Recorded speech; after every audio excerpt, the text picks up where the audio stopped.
एक बार online classes में आपका फिर से स्वागत है। हम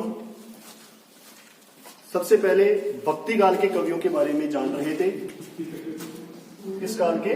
भक्ति काल के कवियों के बारे में हम जान रहे थे।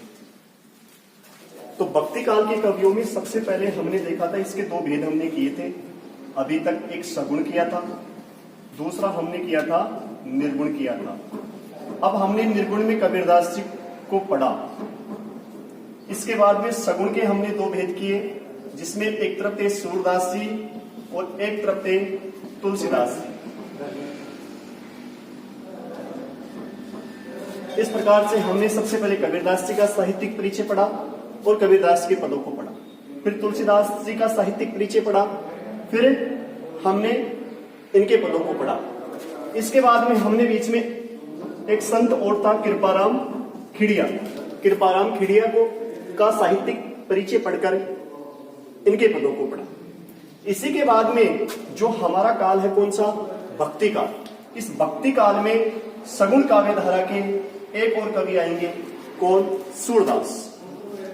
आज हम सूरदास के बारे में जानेंगे।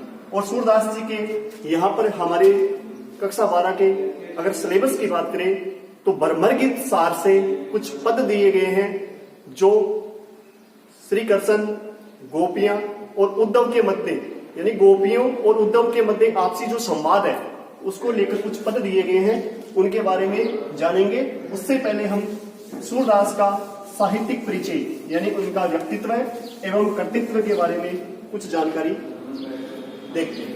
तो सबसे पहले कवि कौन है? सूरदास। कौन से कवि है बच्चों? सूरदास कवि। सबसे पहले इनके बारे में अगर देखें तो सबसे पहले वही बात, इनका जन्म। सबसे पहले क्या देखेंगे? जन्म। तो सूरदास जी का जन्म कब हुआ था? 1483 ईस्वी को। कब हुआ था? 1483 ईस्वी को। अगर पूछे कि कहाँ इनका जन्म हुआ था, तो बच्चों इनका जो जन्म है वो दिल्ली के निकट। कहाँ पर है? दिल्ली के निकट है। दिल्ली के निकट है। कहाँ हुआ था? सिही नामक गांव में हुआ था। कहाँ हुआ था? सिही नामक गांव में इनका क्या हुआ था? जन्म हुआ था। जन्म 1483 ईस्वी को, स्थान दिल्ली के निकट सिही नामक गांव में सूरदास का क्या हुआ था? जन्म हुआ था। इनकी जो मृत्यु है, इनकी मृत्यु 1563 ईस्वी को हुई थी। अब सूरदास जी के बारे में अगर देखें तो सूरदास जी अष्टछाप के कवियों में प्रमुख माने जाते हैं। यानी कि सबसे पहले इनके गुरु का नाम क्या था? वल्लभाचार्य। क्या नाम था? वल्लभाचार्य इनके गुरु का नाम था। वल्लभाचार्य का एक पुत्र था जिसका नाम था विठलनाथ। क्या नाम था? विठलनाथ। अष्टछाप यानी कि 8 कवि जो किस काल के थे? भक्ति काल की सगुण काव्य धारा की कृष्णाश्री शाखा के प्रमुख कवि थे, जो अष्टछाप के नाम से जाने जाते थे। इन अष्टछाप कवियों में सूरदास जी प्रमुख थे। इन अष्टछाप के कवियों में सूरदास जी प्रमुख थे। अगर हम देखें तो 4 शिष्य तो किसके थे? वल्लभाचार्य जी के। 4 शिष्य किसके थे? विठलनाथ जी के। यानी कि इनके लिए सूत्र है सुकुकृप्त। सुकुकृप्त। और इधर है गोचनछि। यानी कि सबसे पहले 4 शिष्य किनके? वल्लभाचार्य जी के। 4 शिष्य किसके? विठलनाथ जी के। सूरदास। फिर इसके बाद में कुंभनदास। कौन है? कुंभनदास। इसके बाद में कृष्णदास। कौन है? कृष्णदास। परमानंद दास। कौन है? परमानंद दास। इसी प्रकार से गोकार्त है गोविंद स्वामी। इसी के साथ में चतुर्भुज दास। इसके बाद में नंददास। और आगे अंत में शीत स्वामी। ये अष्टछाप के 8 प्रमुख कवि थे। जो 4 तो किनके शिष्य थे? वल्लभाचार्य जी के। 4 किनके शिष्य थे? विठलनाथ जी के। अब वल्लभाचार्य जी के शिष्य सूरदास जी किनके शिष्य थे? वल्लभाचार्य जी के शिष्य थे। तो सबसे पहले गऊ घाट, कहां पर है? गऊ घाट के ऊपर इनकी भेंट हुई। किनकी? सूरदास जी की। किनके साथ में? वल्लभाचार्य जी के साथ में इनकी भेंट हुई। वहीं पर इन्होंने भागवत कथा सुनाई। क्या सुनाई? भागवत कथा सुनाई। वल्लभाचार्य जी ने सूरदास जी को भागवत कथा सुनाई, जिसको आधार मानकर सूरदास जी ने एक उच्च कोटि के साहित्य का क्या किया? सृजन किया। एक उच्च कोटि के साहित्य का क्या किया? सृजन किया। अगर इनके पदों में देखें तो सूरदास जी के पदों में वात्सल्य सबसे पहले क्या झलकता है? वात्सल्य और श्रृंगार रसों की प्रधानता हमें देखने को मिलती है। वात्सल्य और श्रृंगार रसों की प्रधानता हमें सूरदास जी के पदों में देखने को मिलती है। इन्होंने अपने पदों के अंदर श्री कृष्ण की बाल लीलाओं का चित्रण किया है। किसका चित्रण किया है? श्री कृष्ण की बाल लीलाओं का चित्रण किया है। श्री कृष्ण की बाल लीलाओं का इन्होंने क्या किया है? मनोहारी और सुंदर ढंग से चित्रण किया गया है। अगर सूरदास जी के बारे में देखें तो सूरदास जी के द्वारा जो मुख्यतः रचनाएं लिखित की गई, सूरदास जी के द्वारा जो रचनाएं लिखी गई, मुख्य रचनाएं इनकी 3 मानी जाती है। सबसे पहली कौन सी रचना है? सूरसागर। कौन सी रचना है? सूरसागर। दूसरी कौन सी है? सूरसारावली। कौन सी है? सूरसारावली। और इनकी तीसरी रचना कौन सी है? साहित्य लहरी। कौन सी रचना है? साहित्य लहरी इनकी तीसरी रचना है। यानी सबसे पहले बच्चों इधर देखो, हमने देखा सूरदास जी जो भक्ति काल की सगुण काव्य धारा की कृष्णश्री शाखा के क्या माने जाते हैं? प्रमुख कवि माने जाते हैं। इनका जन्म कब हुआ? 1483 ईस्वी। स्थान दिल्ली के निकट सिही नामक गांव में हुआ। मृत्यु 1563 ईस्वी को। ये अष्टचाप के कवियों में क्या है? सर्वोप्रिय है। इनके गुरु का नाम क्या था? वल्लभाचार्य। और वल्लभाचार्य के पुत्र का नाम विठलनाथ। अष्टचाप कुल 8 कवि, सूरदास, कुम्भनदास, कृष्णदास, परमानंद दास, ये वल्लभाचार्य जी के शिष्य थे। गोविंद स्वामी, चतुर्भुज दास, नंददास और चित स्वामी ये विठलनाथ जी के शिष्य थे।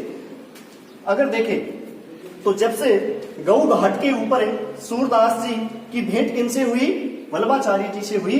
तो वल्लभाचार्य जी ने इनको भागवत कथा सुनाई। इस भागवत कथा को आधार मानकर इन्होंने एक उच्च कोटि की काव्य का क्या किया? सृजन किया।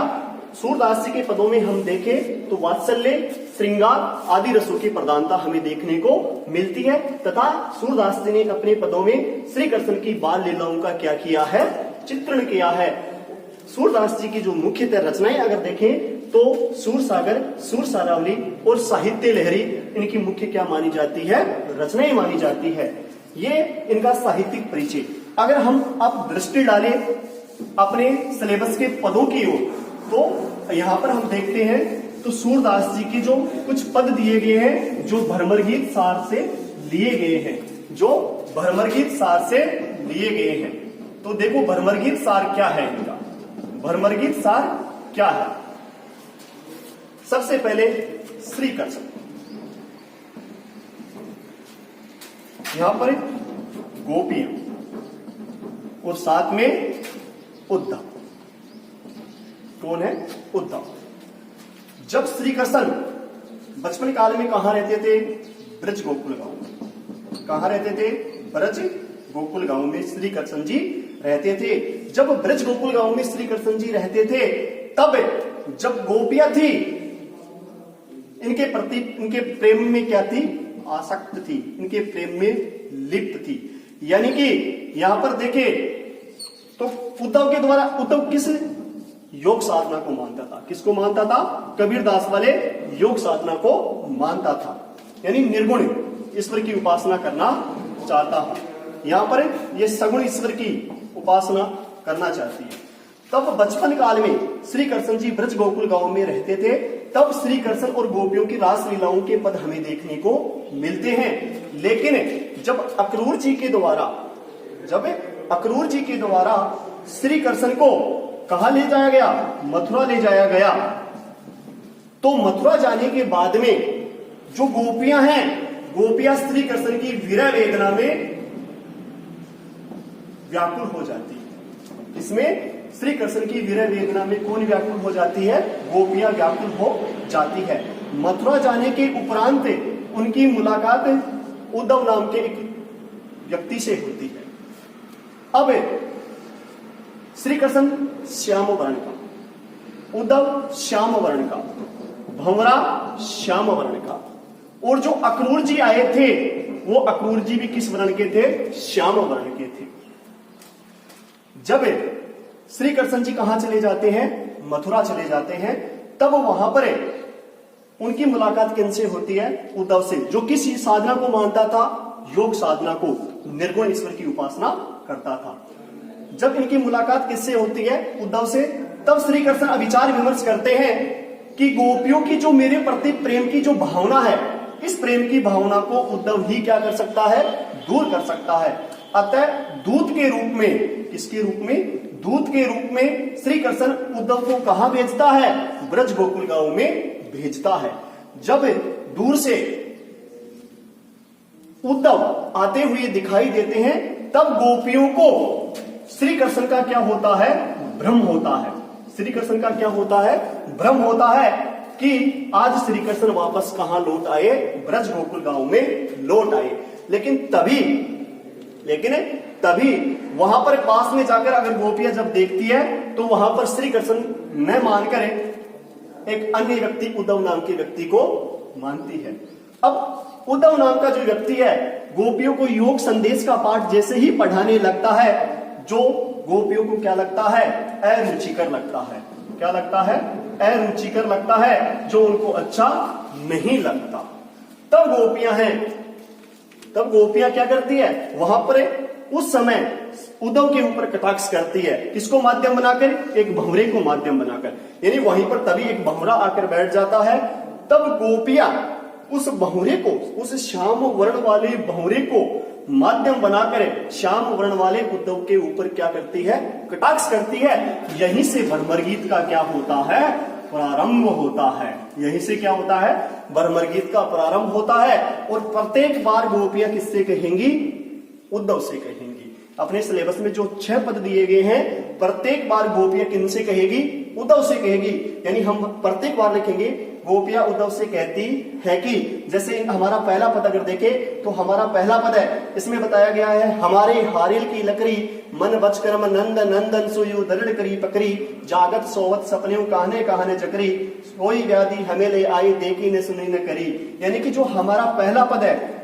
दूसरा पद देखें, हम तो दोहू बातें फल पायो, जो ब्रजनाथ मिले तो नीको नाचू जग जस गायो, कहवे गोकुल की गोपी सब बरन हिन लग जाती, कहवे कमला के स्वामी संग मेली बेटी कपाती, निगम ध्यान मुनि ज्ञान अगोचर तेले घोष निवासी, ता ऊपर अब सांच कहो दो मुक्ति कौन की दासी, जोग कथा पाला गो वो दो ना कहूं बारंबार, सूर्य शाम दो चली ताकी जननी छात। यानी प्रत्येक अगर पद को देखेंगे, तो प्रत्येक पद में गोपियां ही किसको संदेश देगी, उद्धव को संदेश देगी। यानी कि जो उद्धव के द्वारा गोपियों को योग रूपी संदेश दिया जाता है, उसका प्रभाव गोपियों के ऊपर बिल्कुल भी नहीं पड़ता है। उनके प्रति, जो श्री कृष्ण के प्रति उनका जो अथाह प्रेम था, वो बिल्कुल ऐसा का ऐसा बना रहता है, ऐसा का ऐसा बना रहता है। इस प्रकार से हमने सबसे पहले सूरदास जी का साहित्यिक परिचय पढ़ा, जिसमें इनका व्यक्तित्व एवं कर्तृत्व के बारे में जाना, और फिर हमने जाना कि हमारे सिलेबस में जो भ्रमर गीत सार है, इस भ्रमर गीत सार के